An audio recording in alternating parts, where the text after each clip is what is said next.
300 টাকা আছে, আরো 100 টাকার দরকার। কেমনে কি বন্ধু অনেকদিন পর দেখা, কই যাস ফরফর করিয়া? একটু বাজার যাওয়ার লাগে তো, ইমার্জেন্সি দরকার। টাটা দিই, অনেকদিন পর দেখা, চল টাটা দিই। না রে, আমার একটু বাজার যাওয়ার লাগে।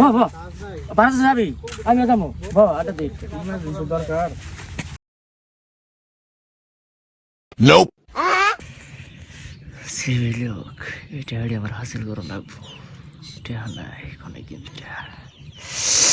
তোর তো খোঁজ পাওয়া যায় না, আর এত ফারবার করে কই গেছ তুই? একটু বাজার যাওয়ার লাগে তো, ওষুধ আনার লাগে, এর জন্য আর কি একটু ইমার্জেন্সি আর কি। তাহলে বন্ধু আমি যাই গা, ঠিক আছে? আমার একটু কাজ আছে, আমার তাড়াহুড়া।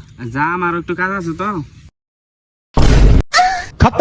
তুই আর ভালো হইলি না, হ্যাঁ? আগের অভ্যাস গুলা ছাড়লি না। আরে না, তোর মনে হয় আমি রহম? হর টিয়ারি গুনতাম আমি, পাগল। ধর